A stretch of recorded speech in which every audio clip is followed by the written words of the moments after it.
Thank you, everyone. I'm Christine, this is Allison, and Chris, so we could be Chris and Allison. I'm delighted to be here talking about critical minerals. We actually know how fast this sector has grown and how much pressure is on it, driven by the energy transition. We also know a lot of the challenges that occur.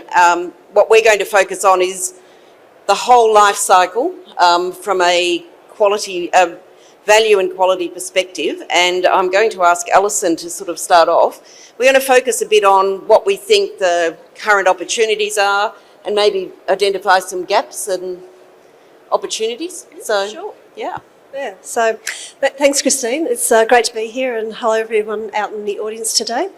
So I'd like to start with, I guess it's really an obvious statement, but one that I think is often underappreciated, particularly by the general public, and that is that mineral exploration is hard. So less than 1 in 100 exploration projects actually discover anything worthwhile, and then it takes an average of something around 17 years to get from greenfields to production, and that's even in a mining jurisdiction like Australia. Now, I'm from Geoscience Australia, as David and Christina said, and one of our roles is to help companies increase their chances of success. And so we do have a world-class pre-competitive geoscience programs that we do run in Australia, such as the Exploring for the Future program that's just finished, and the newly announced Resourcing Australia's Prosperity Initiative that was announced earlier this year. And this approach has been quite successful in helping explorers and investors de-risk mineral exploration. And I like to think of this work as the first link in the supply chain. But when we look at establishing the next link in the supply chain, we run into a few problems, a few barriers. Now, some facts and figures. So exploration's been reasonably successful in Australia. We've identified 477 deposits around the world, and that have a critical, 477 deposits around Australia that have a critical mineral resource, but 3/4 of these remain undeveloped. And I've heard this situation described as something of a bottleneck. So imagine that, a bottleneck right at the start of your supply chain. So not only is it hard to find ore deposits, but clearly there's significant barriers when it comes to those next steps of mining and refining. And you could have a whole conference on delving into what those barriers are and how you could solve those. But one reason I think that's pertinent to this discussion is about geochemistry and mineralogy, the ore characteristics and how that affects the economic viability of future development. There's no point in finding a deposit if you can't mine and refine it. So at Geoscience Australia, over the last few decades, we've pioneered the use of what we call a mineral systems approach. But, that's understanding where and how and when and why ore bodies are formed. And that's been, as I said, that's been quite a successful thing that we've done. But when it comes to critical minerals and, the enormous amounts of raw materials we need and quickly, we find that we need to change our thinking a little bit and to bring in and to incorporate a commodity-based approach as well as a mineral systems approach. And so this is about helping miners and explorers and investors finding the right ore bodies that can be economically developed but can also be processed with our current and emerging technologies. And that's where this three-way partnership comes in for the Australian Critical Minerals R&D Hub. It's a way of getting the 3 government geoscience organisations together out of our silos and working on common government priorities. And so at Geoscience Australia, we think that working with these guys helps us de-risk mineral exploration further. And so an example, is the Silica Hub project. And this is where we've been able to take the new knowledge we've gained from working with CSIRO and ANSTO and bringing that into applying that new knowledge to create Australia's first mineral potential assessment that identifies the areas of Australia that are most likely to have the right kinds of silica projects for a silicon industry. So I think they've provided a few segues there and some points of interest, so I'll stop there and stop hogging the microphone and pass We're on. job sharing.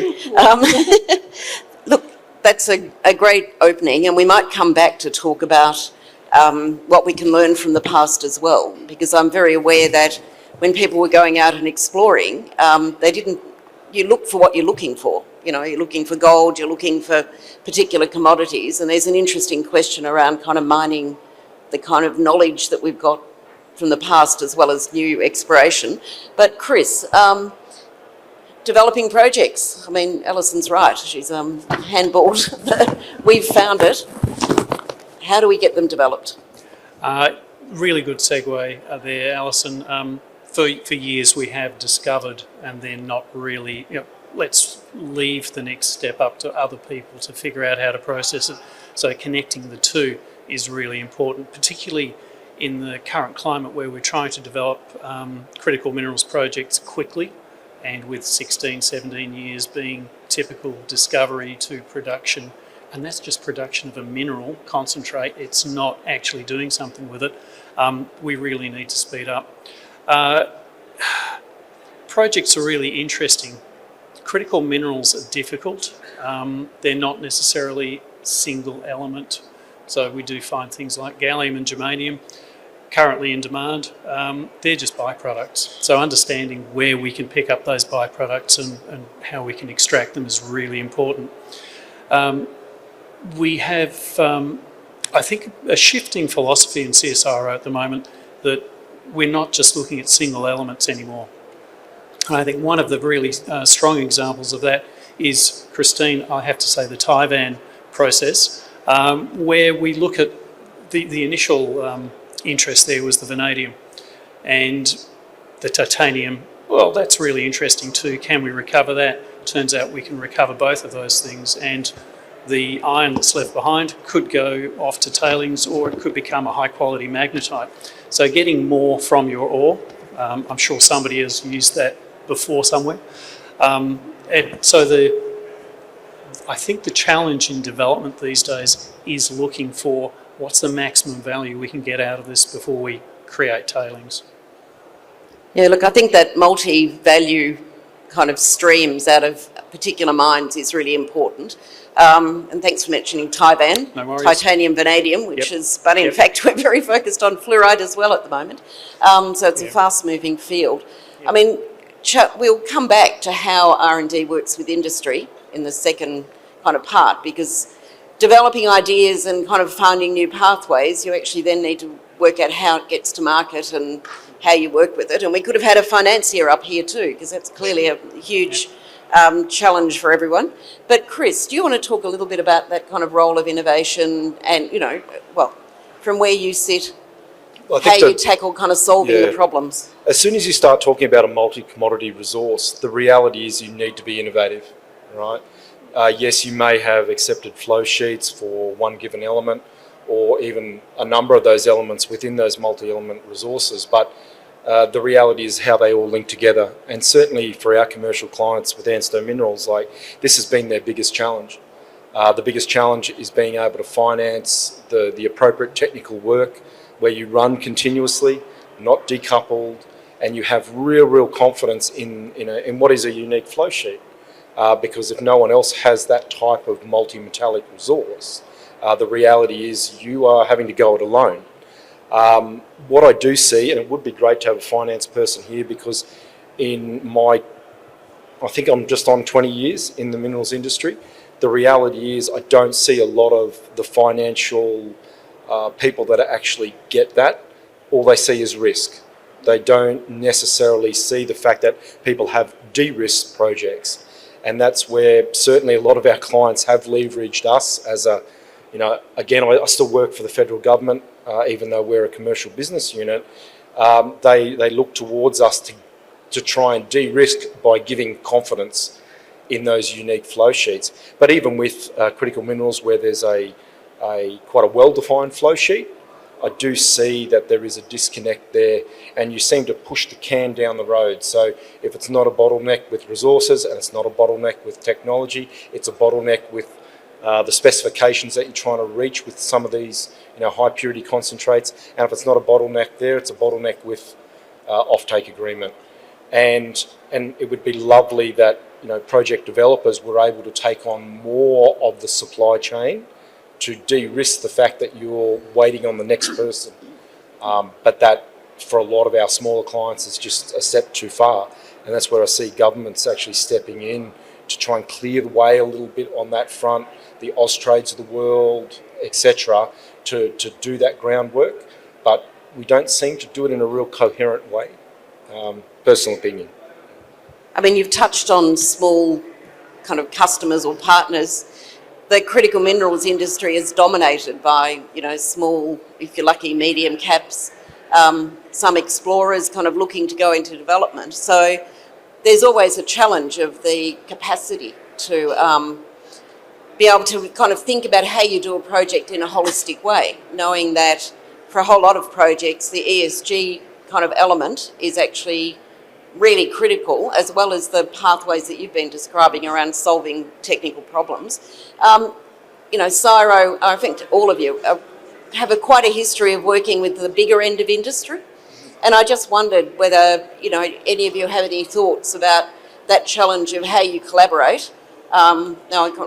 We should have both confessed, right? We have a kind of partnership between Tivan and CSIRO to develop Tivan Plus technologies. But it's actually an interesting and quite a challenging process when you're talking about quite large organisations and quite small ones. Can I answer that? Sure. Speaking as someone that's basically dealt with the bigger end of town and the smaller end of town, and then people will normally look to me technically for, when they think about, working innovatively and collaboratively, they think it's only about technology, but in actual fact there's a large role to play in the way that you interact with the rest of the industry as well.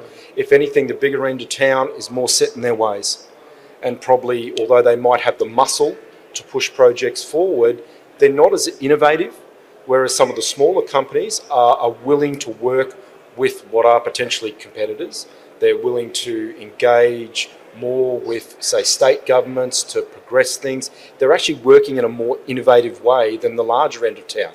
And I hope there is a BHP or a Rio Tinto of the world in here to basically talk to that, but that's what I see. I see actually the smaller end of town trying to be more innovative, but they do accept that if they are innovative, they are viewed as more risky.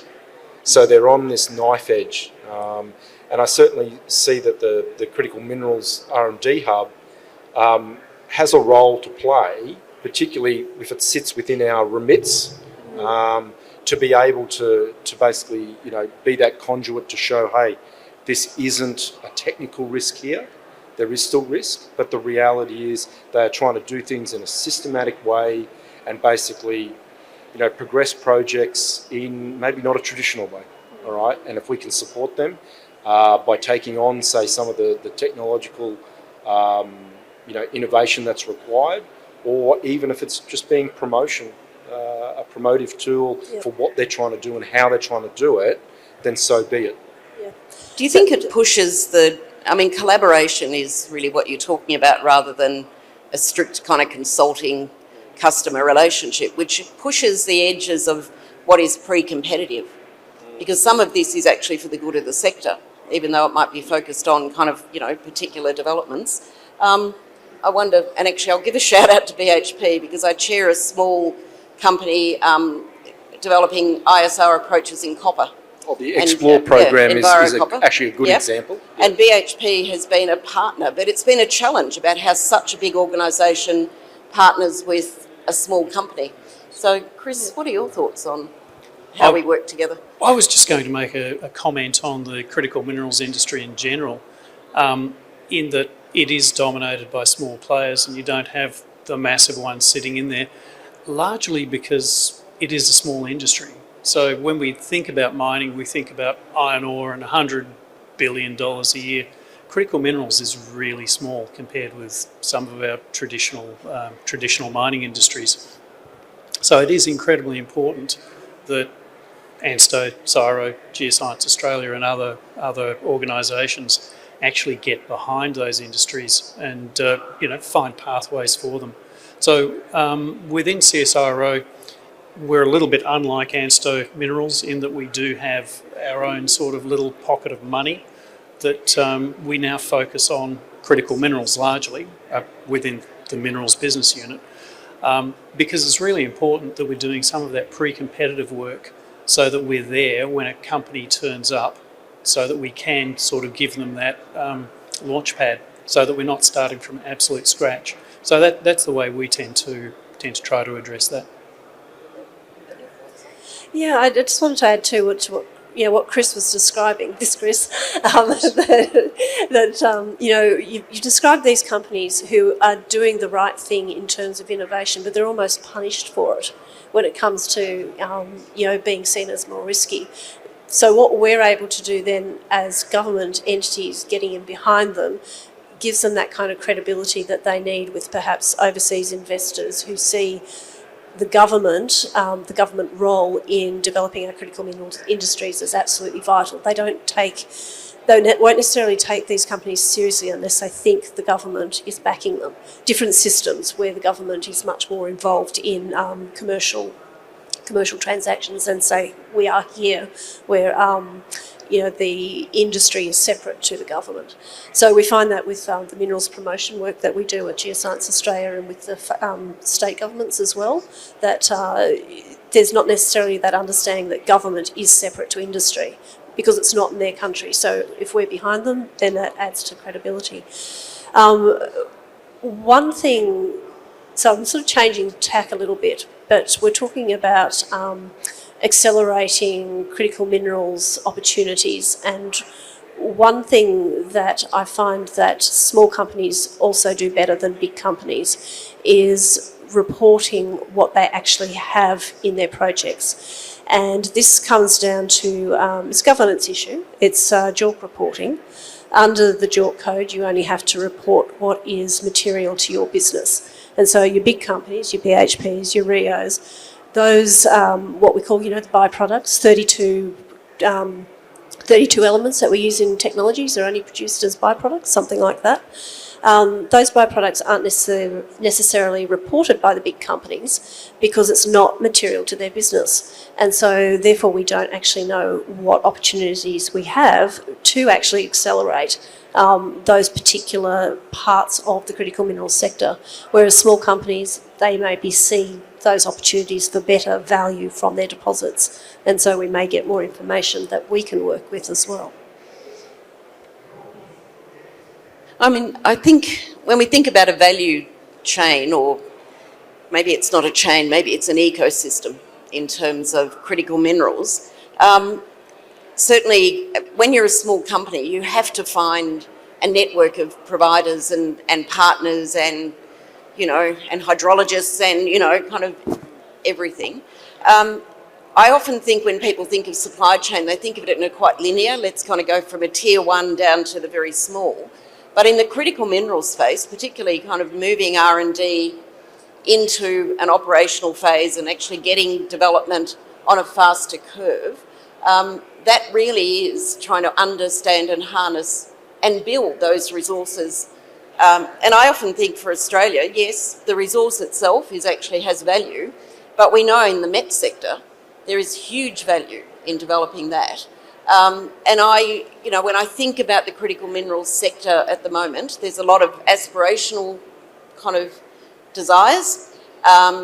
We know that there are challenges in terms of, the capacity within the industry, but there's a lot of good people doing good things. And I just wondered what your thoughts were around, R&D organisations, government-based, actually being part of, and I think, it's probably a throw question to the R&D hub, Critical Minerals Hub, to actually start better understanding both what that capability is that we've got and what the gaps might be.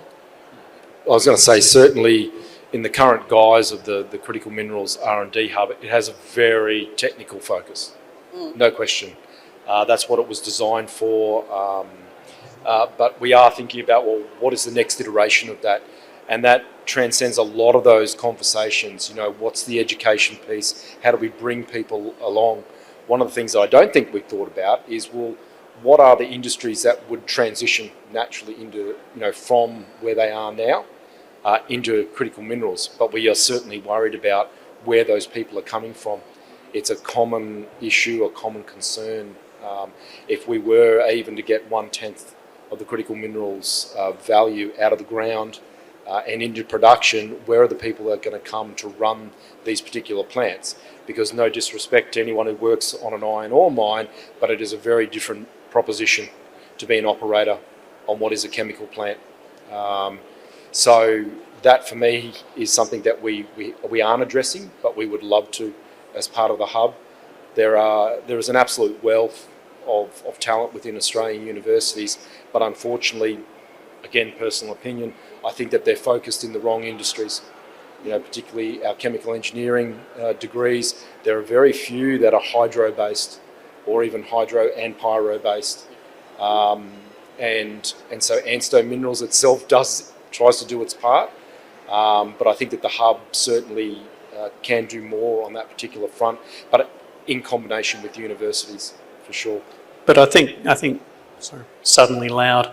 I think that's one of the things the hub will be doing, though, is putting together its knowledge base. So if you suspected that somebody in Australia might be really good at understanding tantalum, you'd not know where to look at the moment. But the hub is hoping to put together that knowledge base so that you can actually go and find that obscure little talent in Australia and bring it to your business. And in fact, also, if you're in business as a miner or a producer, who else is in my game? Who else can I tap into to understand what they're doing? Can we club together? Can we, have some mutually beneficial arrangement? So I think the hub, it's early days, but I think we're working towards that building that very large network.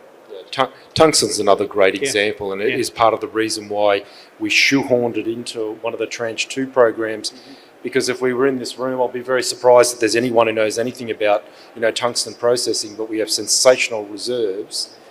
We have the smarts, whether it be in the pyromet or the hydromet side of things, but we don't realise the value, right? And it's about raising the profile of some of these things. Tungsten, again, you can't manufacture anything without tungsten for tungsten tooling alloys, right?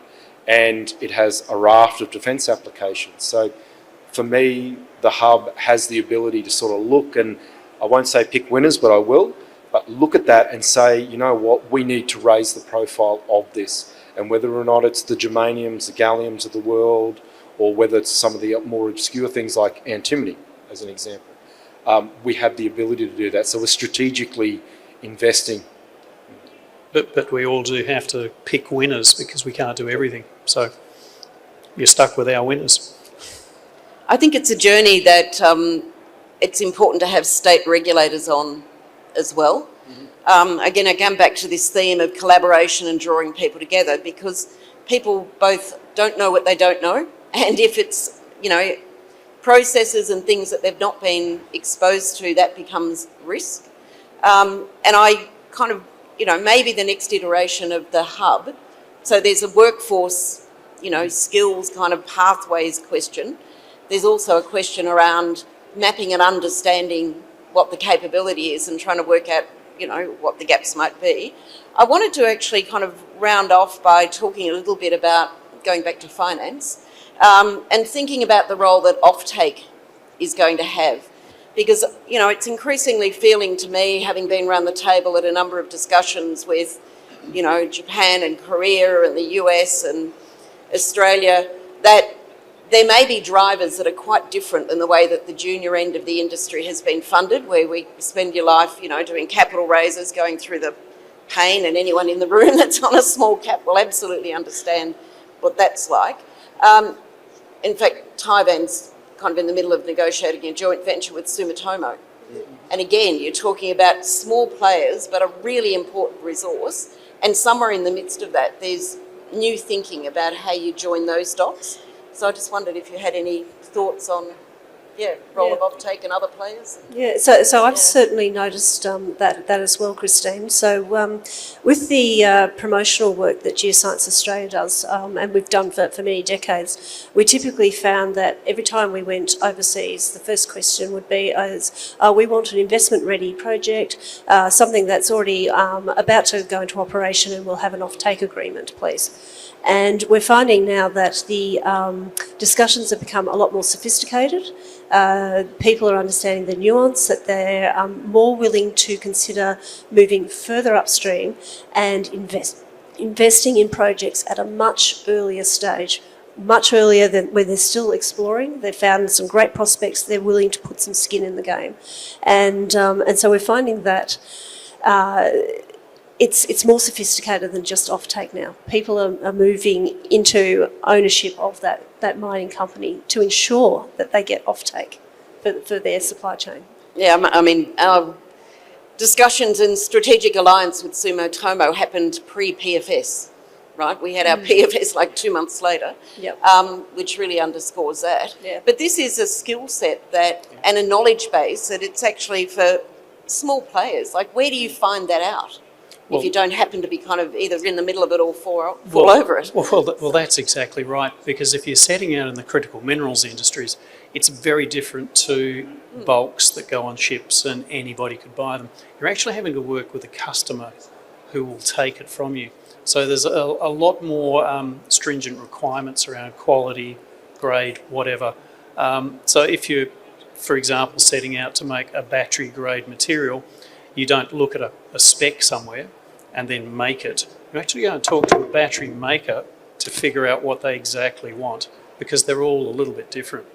So it is about starting that conversation very early with your potential off-taker buyer to figure out exactly what they want and actually working in partnership with them. And that's one of the hardest things, I think, in critical minerals, is moving your mind from we dig, we process, we get it out of here, to this is part of somebody's supply chain and we have to actually talk to somebody else. And maybe that scale question is one of the challenges, right? Because, you know, our industry has the big end of town farming into lots of exploration plays, and then when something happens, kind of, you know, reeling that in. Given the scale of critical minerals, that may never be a pathway. And, you know, hence this kind of role of offtake financing and other approaches. And, you know, at what is the right point for government to be supporting in a pre-competitive sense as well? It's a whole other debate. And with 1 minute and 30 seconds to go, we won't go down that hole. We talked about, Allison gave the example of OEMs moving upstream. I would pose, well, who should be moving downstream, all right? Successive Australian governments don't invest in projects, okay? But that is a role for government to basically start those, you know, government-to-government discussions. For example, Australia-Japan, right, is a classic example. Particularly countries whose industries actually depend upon those value-added concentrates. This, for me, is a role of government to promote, and that's what Austrade does. And that's why I'm a big supporter of Austrade. They're basically trying to connect people. So this is government trying to move downstream, so to speak, but to help people in that role. But, you know, certainly as a taxpayer, yeah, I want my money spent well. Yeah, I find those lines, those lines between upstream and downstream, they're becoming increasingly blurred. Chris, do you want to? I was just going to say that definitely we need to meet in the middle, so it's both us going downstream and them coming back upstream as well. We often have discussions with countries who want to feed their manufacturing industries, but they've never done mineral processing or haven't done it in recent memory. And so we really do need to go further downstream, and they need to think about going that little bit further upstream. Thank you, with collaboration at the core. Could I ask you to thank the panellists in today's discussion?